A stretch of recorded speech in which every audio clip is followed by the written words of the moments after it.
Hello, my name is Galina Kurdina. I live in Toronto, Ontario, Canada. I would like to tell you my story and to talk about one person, Romanovsky Dmitri Vasilievich. A campaign of harassment and terror started in Russia against me after I had decided to leave Russia for another country. First Australia, after that Canada. Lie, slander, rumors was spread about me. People threatened and intimidated me over phone. I went to KGB and militia and reported about these crimes. First of all, I went to KGB, but they refused to investigate and directed me to militia, police in Russia in 90s of last century. They filed my report, but I'm sure that they didn't investigate my report thoroughly and diligently, since they didn't find anybody. After that, I decided to go to Norway. I reported about these crimes to Norwegian police, but they were indifferent and actually they didn't help me. I worked with Dmitri Vasilievich Romanovsky in Murman Compexim company in 1994-1995. He was a cashier there and I worked as an IT professional. As I can remember, he was a bad cashier. After that, we left Murman Compexim. I found a job in the saving bank of Russia, and his rich and powerful family bought some supermarkets and shops in Murmansk. He called me several times and offered contracts. He offered me as an IT professional and as a dealer of one company that created an accountant program complex, and I sold this program in Murmansk. I was their dealer, and one day he confessed to me that he was a KGB officer. He worked for KGB. Of course, I couldn't stop my work for him since I had a contract, but I limited my communication with him as much as possible. He brought me to one municipal company, and this municipal company bought a super manager program for them.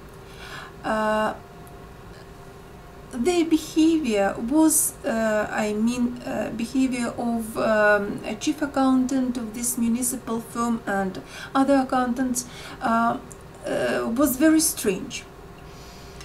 They extorted my services, maintenance of super manager program for free. They didn't want to pay me anything. They called me, reported about their problems. Actually, they had very serious problems. They didn't save their data. They didn't have any copy of their data, and demanded my help without payment. Of course, I refused. After that, they started extortion of their money back. I refused as well, because they started these demands after end of 6-month warranty period. They filed 4 or 5 lawsuits in different courts of Murmansk against me. At long last, I, a lawyer for this municipal company, and a justice, we met. I explained the situation to justice, and she asked, she listened to me, and after that asked a lawyer for this municipal company whether she wanted to withdraw the statement of claim. She agreed, because there wasn't any of my fault. As I can understand, Romanovsky and other people were behind these attempts to sue me and extort money. I left Russia for Canada in February of 2004. I tried to find a job here. I sent thousands of letters with my resume. I made hundreds or maybe thousands of phone calls, but I had very few of interviews, and I testify that I experienced unusual inadequate states during these interviews and exams.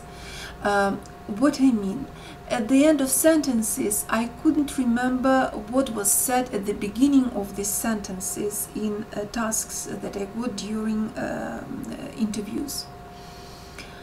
I experienced loss of memory, loss of information. And strange rumors were spread about me in Canada as well. For example, one Jewish woman, Irene Weiner, asked me, "Galina, are you a spy?" I laughed, smiled, and answered, "Of course, Irene. I work for CIA and Mossad with you." Of course, I joked and was kidding. At the end of 2005, I was implanted with nanomaterials during one-day surgery in a polyclinic at the intersection of Dufferin and Finch in Toronto. And I started experiencing very unusual inadequate states in January 2006. I felt as if I was drunk or drugged. I experienced heavy hypnotic states.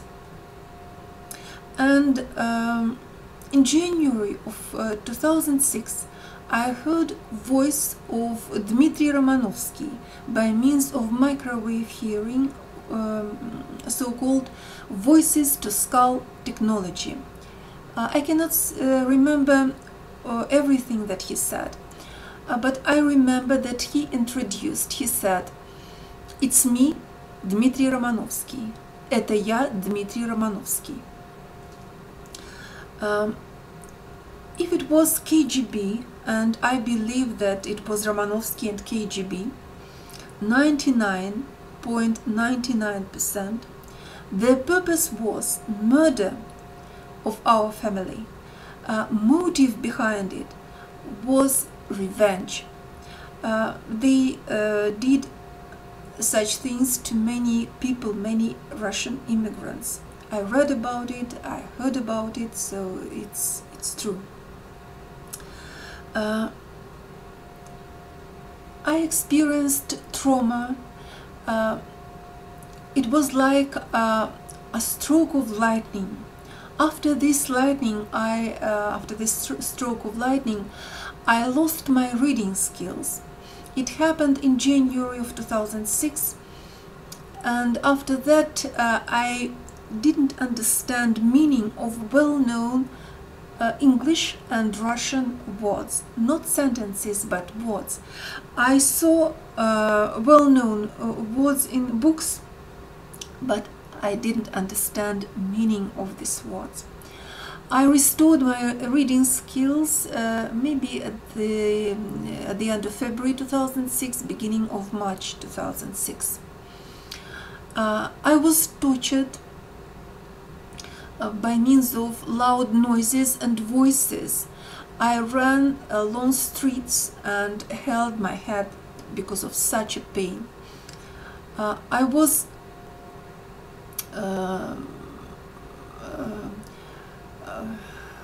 tortured so much that I developed post-traumatic stress disorder. I lost my health. I lost my profession. I lost my family. Me and my son, we live separately for security reasons. Of course, I lost my money and property, everything. In my opinion, of course, this is my opinion, KGB spread rumors about me in Russia, for sure, in Canada, and provoked these experiments on our family.